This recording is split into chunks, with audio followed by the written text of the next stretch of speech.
오늘을 읽는 책, 문학평론가인 국민대학교 국문학과 정선태 교수와 함께합니다.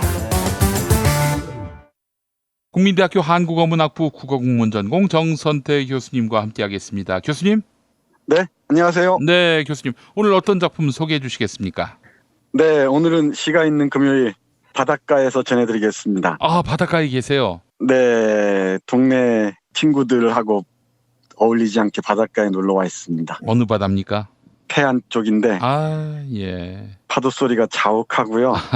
실비가 내립니다. 예, 교수님. 아유, 좋으시겠습니다. 네, 좋습니다. 이 분위기가 어울릴지 모르겠는데 제가 가방에 넣어가지고 온 시집이 유용주 시인의 서울은 왜 이렇게 추운겨입니다. 올해 간행된 시집인데요. 이 시집에서 여러분들께 몇 편 읽어드리겠습니다. 예, 교수님. 가끔씩 오래된 친구들, 동무들 만나다 보면은 시골에서 또는 낯선 곳에서 혼자 지내는 사람들이 있는데요. 뭐 혼자 살다 보니까 말을 많이 잊기도 하겠죠. 그러다 보니까 자의반 타의반 무건 수행을 하는 친구들이 많다고 그래요. 예, 예. 그래서 이 무건이라는 시 한 편 먼저 골랐습니다. 예. 김 PD 밥 지어봤는지 모르겠는데 요즘 밥솥에 밥을 하면은 그 밥솥에서 다 얘기를 하잖아요. 지금부터 맛있는 밥을 지어드리겠습니다 하거나 예. 뭐 밥이 다 됐으니 잘 저어주세요 뭐 이런 얘기 하잖아요. 그렇습니다. 그 상상하시면서 들으시면 참 재미있으면서도 쓸쓸한 그리고 뭔가 깊은 의미가 있는 시 같습니다. 무건 읽어드리겠습니다. 네. 누가 오셨나 마루에 비 오시는 소리 듣는다. 개울물 소리 읽는다. 나무에 스치는 바람 소리 건너간다. 짐승 우는 소리에 귀 쫑긋 늘어진다. 벌레들이 어디로 꼬이는지 살펴본다. 풀을 깎고 뽑는다. 나무를 껴안고 빙빙 돈다. 밤에 몇 번이고 마당에 나와 하늘을 올려다본다. 어릴 때처럼 별들이 흐르고 달이 이울고 뭉게구름이 떠있고 수제비와 팥죽은 없다. 아침이면 새소리에 잠을 깬다. 가끔 텃밭을 고른다. 감나무 잎이 소리 없이 진다. 이빨 물고 깨어있는 서리꽃을 밟아본다. 눈물겹게 눈 내리시는 모습을 바라본다. 꽁꽁 언 얼음장을 들여다본다. 찬물 먹고 숨을 쉰다. 이틀이나 사흘에 한 번 밥솥이 혼자 말한다. 밥이 다 되었으니 잘 저어주라고. 네, 이런 시입니다. 네, 이 낯선 곳이라고 할까요? 사람 없는 곳에서 생활하는 이 시인의 삶의 풍경이 잘 드러나 있습니다. 비가 오는 날이면 비 오시는 소리를 듣고요. 그리고 나무에 스치는 바람 소리를 귀 기울여 듣기도 하고 또 나무를 껴안고 빙빙 돌기도 하고 아침에는 새소리에 잠을 깨고 그리고 찬물을 먹고 숨을 쉬다가 이틀이나 사흘에 한 번 밥을 한다고 해요. 그럼 밥솥이 혼자 말한대요. 밥이 다 되었으니 잘 저어주라고 이렇게 한답니다.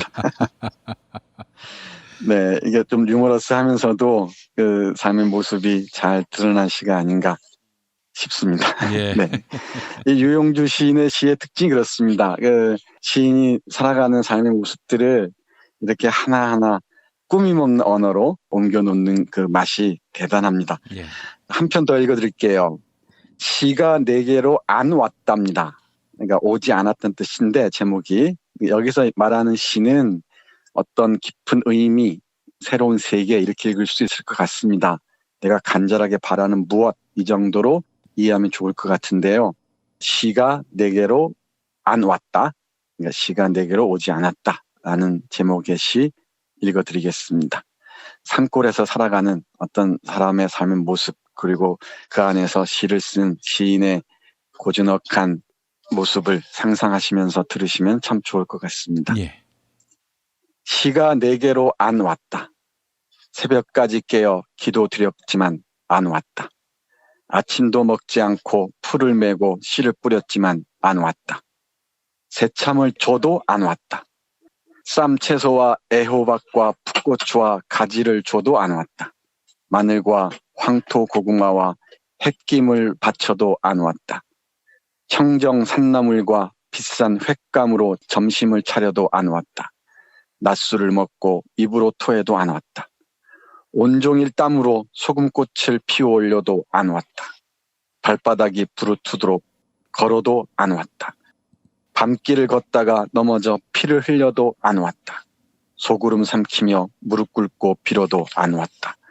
단식을 해도 안 왔다. 삼보일배를 해도 안 왔다. 1번 국도를 따라 강정마을까지 걸어도 안 왔다. 봄날 아이들 이름을 부르며 눈물 흘려도 안 왔다.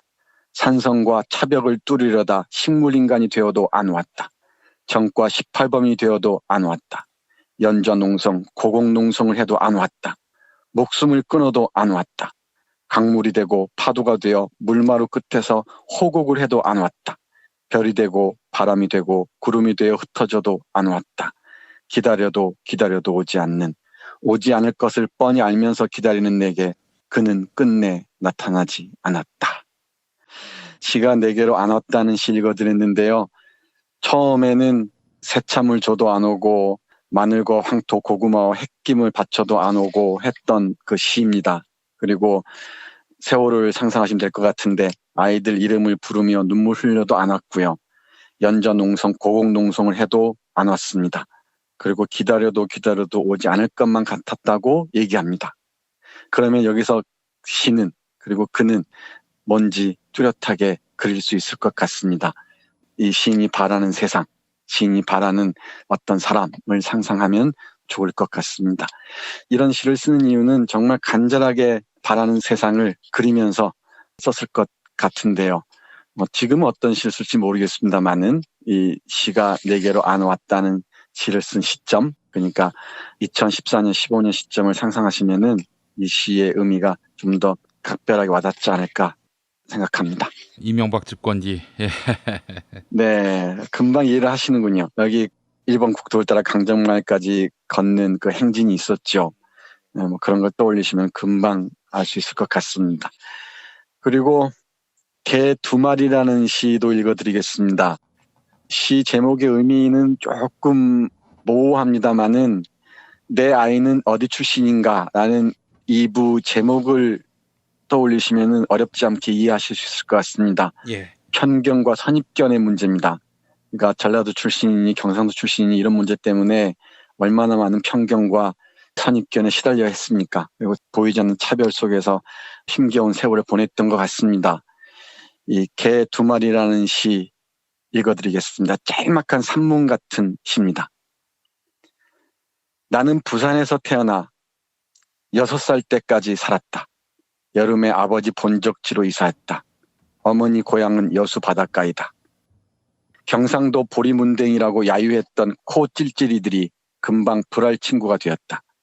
사춘기 시절에 식당 주방이나 공장, 시장에서 일을 할 때 물건이 없어지면 나를 지목했다. 전라도 깽깽이라고 놀렸다. 전라도 놈들은 의리가 없다고 흰소리 해댔다. 강릉 육아는 서울살이가 고달팠다. 서울에서 18년, 군대 3년은 양평에서 우여곡절 끝에 결혼한 다음 서산에서 20년 넘게 살았다. 서울 선배들은 자민놈이 올라왔다고 놀렸다. 아내는 충청남도 사람이었고 당연히 처가는 충청도 사투리를 썼다. 큰 집은 부산, 누나와 조카들은 40년 가까이 인천에서, 동생은 아이들과 수원에서 숨쉬고 있다. 나는 아무런 잘못이 없었다. 태어난 게 죄였다. 우리 안에 편견과 선입견은 숨어 있다가 틈만 나면 튀어나온다. 내 아이는 어디 출신인가? 네, 이런 시입니다.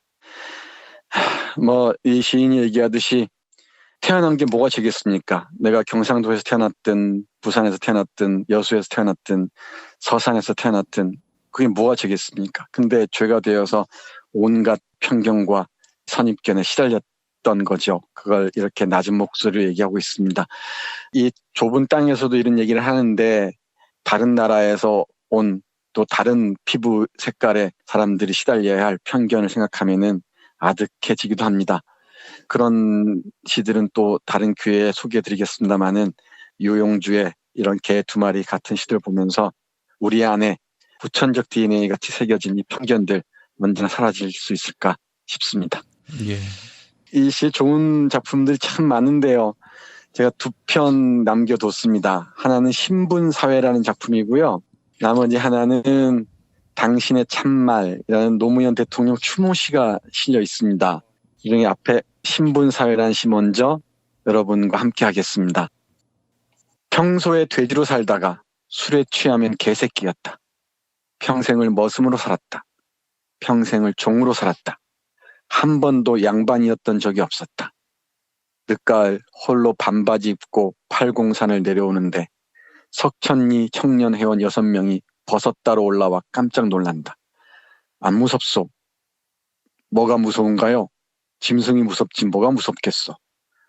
멧돼지들이 만나면 아재아재 부르는데 삼짐승보다 사람이 무서웠다. 사람이 짐승보다 무서웠다. 엊그제 새벽에는 나 닮은 무리가 옥수수밭을 박살내고 돌아갔다. 내년부터 산짐승이 좋아하지 않는 나무를 심어야겠다. 마을 주민들은 망을 두르거나 민원을 넣어 전기가 흐르는 선을 설치하라고 한다. 나는 그만두었다. 고란이나 멧돼지보다 사람이 훨씬 더 위험하다. 담배와 술을 끊었다. 돈을 끊었다. 인간관계를 끊었다. 비로소 숨통이 트인다. 비로소 사람이 짐승으로 보인다. 네, 신분사회라는 제목 아래 짐승과 사람의 관계랄까요? 그 낙차를 쓴 시입니다. 옥수수밭을 박살낸 멧돼지보다 무서운 게 사람이라는 시인의 말이 참 안타깝고도 슬프게 와닿습니다. 자본주의 하에 새로운 신분사회가 인간관계를 얼마나 낯설게 하고 아득하게 하고 갈라치기를 하는지 이 시에 그대로 드러나 있습니다. 마지막으로 당신의 참말이라는 노무현 대통령 추모시인데요. 예. 청취자 여러분들께 죄송합니다만 길어서 다 읽어드리기는 조금 어려움이 있을 것 같습니다. 예. 부분만 읽어드리겠습니다. 노무현 전 대통령을 추모하는 시들이 제가 뭐 적지 않이 있는 줄 아는데 일반 노동자 시인으로 잘 알려져 있는 유영주 시인이 쓴 작품들이 저에게는 참 오래 기억에 남습니다. 그중에 당신의 참말이라는 시에서 2달락만 읽어드리겠습니다. 이연입니다. 당신은 참 말을 못하는 사람이었지요. 왜냐하면 참말만 골라 했기 때문이지요. 당신의 말을 이해하지 못한 사람들은 좋은 학교 나온 별 볼 일 있는 사람들이었거든요. 바보라는 별명, 그거 바로 보다에서 나온 말 아닌가요? 바로 보는 사람은 늘 손해보기 마련입니다. 이익이나 대차대조표를 그렸다면 진즉에 때려치우고 떠났을 것입니다. 농부만큼 바보가 어디 있겠습니까? 손해나는 장사를 하는 사람이 몇이나 있겠습니까? 질 줄 알면서도 싸우는 선수가 어디 있겠습니까? 삶에서 이기려고 기를 쓰고 덤벼든 우리가 당신을 떠밀었습니다. 더 편안한 삶을 위해 당신을 절벽 아래로 떨어뜨렸습니다. 네, 이렇게 2연이 이어집니다. 그리고 3년, 4연 마저 읽어드리겠습니다. 여름 비바람, 가을 무서리, 겨울 폭설에도 계절은 어김없이 흐르고 세상 이야기가 다 쓰이고 난 뒤에도 새로운 이야기가 지금 다시 쓰이고 있듯 세상 사람들 모두 죽어 흔적 없이 사라진다 해도 새로운 생명은 어디선가 꿈틀 일어서듯 당신의 참말은 당신의 행동과 실천은 끝내 다시 시작하는 후세들에게 불이 내려 울울창창할 것입니다. 한치 망설임도 없이 뛰어내린 고드름처럼 삶이란 올가미 앞에 절대 고독을 견디며 매달려왔던 당신의 손을 가만히 만져봅니다. 거친 삶을 살아왔지만 뜻밖의 부드럽군요. 당신이 흘린 눈물, 세상 골목을 빠져나와 아픔 틈을 메우고 강물을 휘돌아 지금 막 바다와 만나 뜨겁게 끌어안는 모습이 보입니다. 눈물은 말이 태어나기 전 어머니가 만들어낸 가장 오래된 모국어라는 사실을 믿습니다. 이런 작품이었습니다. 예. 추모시여서 뭐랄까요, 시인의 감정이입이 좀 깊게 와닿을 수도 있겠습니다만은 제가 읽어도 절절하게 와닿는 한마디 한마디입니다. 예. 읽어드렸던 부분 중에 질 줄 알면서도 싸우는 선수가 어디 있겠습니까? 삶에서 이기려고 기를 쓰고 덤벼든 우리가 당신을 떠밀었습니다. 더 편안한 삶을 위해 당신을 절벽 아래로 떨어뜨렸습니다. 라는 구절이 참 오래 남습니다. 그리고 노무현 전 대통령이 우리 사회에 던지고 간 메시지는 정말 만만치가 않죠. 그 과제들을 어떻게 수행해야 할지 저로서도 참 많은 고민이 듭니다. 바닷가에서 읽어드릴 시로 적절할지 잘 모르겠습니다만은 당신의 참말이라는 시까지 읽어드렸습니다. 예, 교수님 오늘 말씀 잘 들었습니다. 네, 고맙습니다.